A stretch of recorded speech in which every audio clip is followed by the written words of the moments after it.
La traque aura donc été courte, si l'on en croit le FSB, qui annonce donc, il y a quelques heures maintenant, l'arrestation de plusieurs des assaillants présumés de l'attaque terroriste à Moscou hier soir. Des Tadjiks, si l'on en croit les premières photos qui ont été publiées, et où l'on voit ces hommes qui ont donc été arrêtés, passeport à la main. Là, c'est lors de leur fuite après l'attaque terroriste, à bord d'une Renault blanche. C'est dans cette même Renault, d'ailleurs, qu'ils ont été retrouvés, à 200 km environ de la frontière ukrainienne, près de Bryansk. On va faire le détail de tout ce qu'on sait à cette heure dans un instant avec Laura Roudot.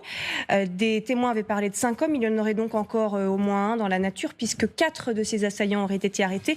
Et voici donc ces premières photos que vous découvrez avec nous, les premières photos de ces assaillants tenant ostensiblement, à la demande bien évidemment des autorités, leur passeport tadjik. Renaud Girard qui nous rejoint donc à l'instant. Bonjour, on vous adresse la première question d'ailleurs. Renaud, des Tadjiks, ça correspond à une piste qui était évoquée depuis quelques heures maintenant. Selon cette photo, ce serait donc désormais établi l'identité, la nationalité de ces assaillants. Alors c'est assez surprenant parce que le Tadjikistan a toujours été proche de la Russie, même les Tadjiks lors de la dernière guerre contre les talibans étaient du côté des Russes et des Occidentaux, parce qu'il faut savoir qu'à une époque, au début des années 2000, Vladimir Poutine aidait l'OTAN et les Américains dans dans leur guerre en Afghanistan. Et ça passait par le Tadjikistan. Et donc, le Tadjikistan, comme pays, avec les Tadjiks afghans, dont le fameux Massoud, je ne sais pas si vous vous souvenez de Massoud, ce grand chef contre les talibans, c'était un Tadjik. Et à la fin de sa carrière, de sa vie, il était l'Alliance du Nord, qui commandait, du nord de l'Afghanistan, était l'allié du Tadjikistan et de la Russie, et des Russes. Alors, mais en revanche, le Tadjikistan, il y a eu plusieurs groupes islamistes qui, dans l'histoire donc récente du Tadjikistan, parce que c'est un pays qui est indépendant depuis la chute de l'Union soviétique, c'est-à-dire depuis 30 ans, eh bien, effectivement, c'est un pays qui a été déstabilisé, comme ses voisins d'ailleurs, par des groupes islamistes. Mais le gouvernement du Tadjikistan lui-même n'est pas du tout islamiste, c'est un gouvernement qui est plutôt laïque et qui entretient de bonnes relations, je dirais, à la fois avec la Russie, avec la Chine et avec les États-Unis d'Amérique. Alors, on va faire le point précisément sur les dernières informations dont on dispose à cette heure. On vient d'en évoquer quelques-unes, mais on va vous retracer le fil de ces dernières heures avec vous, Laura Roudot. Bonjour Laura. 4 arrestations, donc, parmi les assaillants, et ce n'est pas tout, hein. Des complices aussi, manifestement, auraient été retrouvés déjà par l'UFSB. Effectivement, sur les 11 personnes arrêtées, 4 seraient des assaillants présumés qui auraient donc participé à l'attaque hier dans la salle de concert. Ils ont été interpellés dans la région de Bryansk, à la frontière avec la Biélorussie et l'Ukraine, non loin, donc vous le voyez, hein, du territoire ukrainien, mais à distance de la capitale Moscou, à 385 km de la capitale russe, qui a laissé le temps aux assaillants de fuir, de prendre la route toute la nuit. Ils ont été retrouvés par les autorités russes donc dans la région de Bryansk, à bord de cette voiture, une Renault blanche.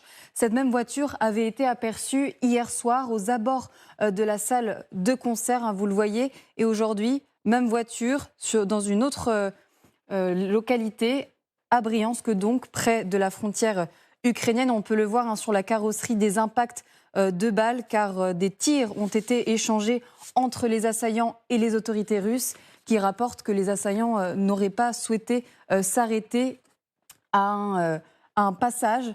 Résultat, la voiture a été abîmée, les assaillants arrêtés. Dans la matinée, le ministère de l'Intérieur russe a aussi fourni les photos de ces passeports, ceux des terroristes présumés. Ils seraient âgés de 21, alors si ça veut bien arriver, de 21. Voilà, on va aller voir ces photos. Voilà, les photos qui sont juste arrivées. Ils seraient âgés, ces assaillants, de 21, 29, 37 et 51 ans. Ils seraient originaires du Tadjikistan. Les autorités du Tadjikistan qui coopèrent actuellement avec les autorités russes, même si elles avaient affirmé plutôt qu'elle n'avait aucun lien avec l'attaque. Et ce pays d'Asie centrale qui se situe au nord du Pakistan et de l'Afghanistan, il y a dans ce pays des soldats de l'État islamique qui opèrent donc dans cette région. Merci beaucoup Laura. On sent qu'il y a effectivement un petit peu de micmac dans votre présentation, dans vos infographies que vous allez sûrement pouvoir nous compléter dans un instant. Néanmoins, vous nous avez dit l'essentiel sur ces hommes, en tout cas sur ce qu'on en sait à cette heure. Natalia Turin, qu'est-ce qu'on sait de leur parcours avant cela? Comment ils sont arrivés près de Moscou? Comment ils ont trouvé ce véhicule notamment? Quelques informations commencent à émerger.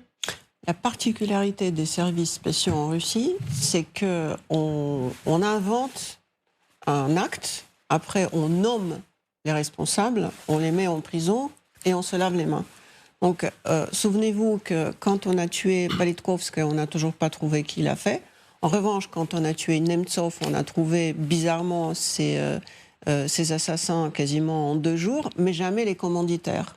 Donc qu'on a trouvé aussi vite les Tadjiks, il faut quand même souligner que tous les métiers du service, que ça soit dans les hôtels ou dans les rues, les conciergeries, c'est des Tadjiks qui font le travail à Moscou. Donc les Tadjiks, c'est pas ce qui manque à Moscou. Et trouver une voiture, cette voiture était revendue il y a un mois par un Tadjik, en effet, qui s'est présenté de lui-même parce qu'il a vu, il a reconnu sa voiture, il a dit à qui il l'avait revendue. Est-ce que ça veut dire que c'est bien les terroristes qui sont à l'intérieur? On n'en sait rien. Souvenez-vous, pareil, on a trouvé quasiment en quelques heures une dame qui était au volant d'une voiture quand il y avait Daria Dugina qui était assassinée. C'était tellement vite que c'en est bizarre. Crocus City se trouve sur une espèce de péninsule.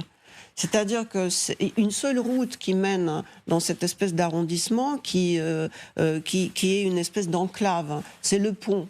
D'ailleurs, ce qui était très bizarre, et c'est là où c'est absolument pas professionnel, c'est qu'on n'a absolument pas bloqué cette seule sortie. Donc les terroristes, d'après les informations des gens que je connais qui sont spécialistes dans les actes terroristes, qui ont dit qu'ils sont partis calmement.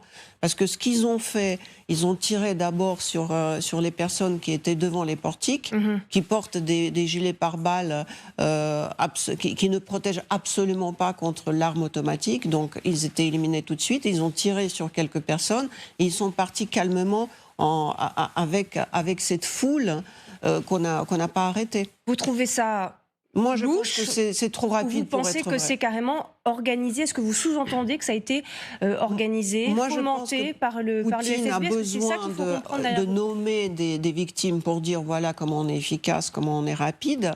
Mais le problème des services post-soviétiques, c'est qu'ils mélangent...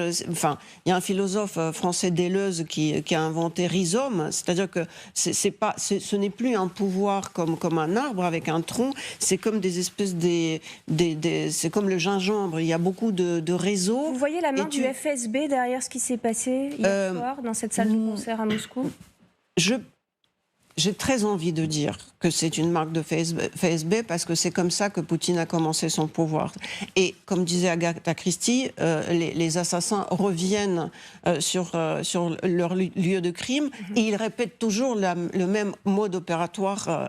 Ils ne sont pas si intelligents que ça. Donc si Poutine décide d'organiser un acte et puis 25 ans après les explosions à Moscou, il fait la même chose parce que c'est quelqu'un qui est assez répétitif. Il n'aime pas les changements. C'est un peu quand même la théorie du complot. Alors pourtant, il y a une revendication. Il y a des gens qui ont dit aussi que le 11 septembre, ça avait été créé par les Américains ou par les Israéliens, etc. C'est pour ça que j'ai pas envie de dire ça. Ceci dit, il y a eu des enquêtes sérieuses qui ont prouvé qu'en 99, il y avait la patte de Patrouchev derrière ce qui s'était passé à Moscou. Renaud Girard, c'est pas que des théories du complot. Oui, il y a eu dans les attentats, et effectivement, il y avait Berezovski était peut-être impliqué dans les attentats, enfin il y avait des choses en tout cas bizarres dans les attentats de 99, mais là clairement, premièrement, il y a des mouvements islamistes dans tous ces pays et que c'est pas le premier attentat qu'ils commettent. Il y a une revendication, on le rappelle. Et c'est pas le FSB qui a été rafalé des gens comme ça au hasard.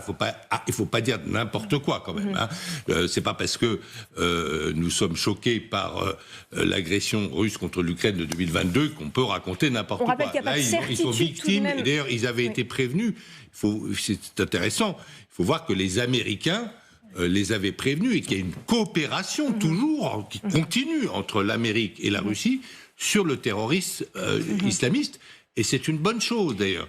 Là, et dans ce que vous avez... Alors moi, je ne sais pas du tout ce qu'il en est sur cette voiture. Ce que vous avez vous-même dit, c'est que cette voiture avait refusé avait été vue d'abord près du lieu de l'attentat, et ensuite avait refusé d'obtempérer à un barrage de police.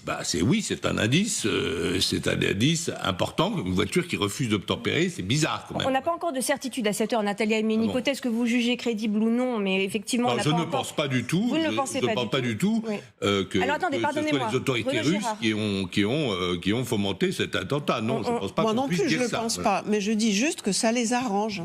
Ah, ça, c'est autre chose, après, mais je pense que c'est un attentat comme nous avons eu le Bataclan. Non, il faut comme je dis, j'ai très envie de dire que c'est ça. Simplement, je pense que ce qui arrange Poutine, c'est qu'aujourd'hui, si on parle d'un acte terroriste des islamistes, ça l'arrange que maintenant, le monde entier va s'occuper du terrorisme et va détourner les yeux de l'Ukraine. Et puis, ça l'arrange que ça soit... Et les autorités russes aussi, ce qui les arrange, c'est qu'elles sont en train de réussir à faire un lien véridique ou non avec l'Ukraine. On rejoint Charline Hurel en direct de Kiev. Bonjour Charline, vous êtes notre envoyée spéciale sur place.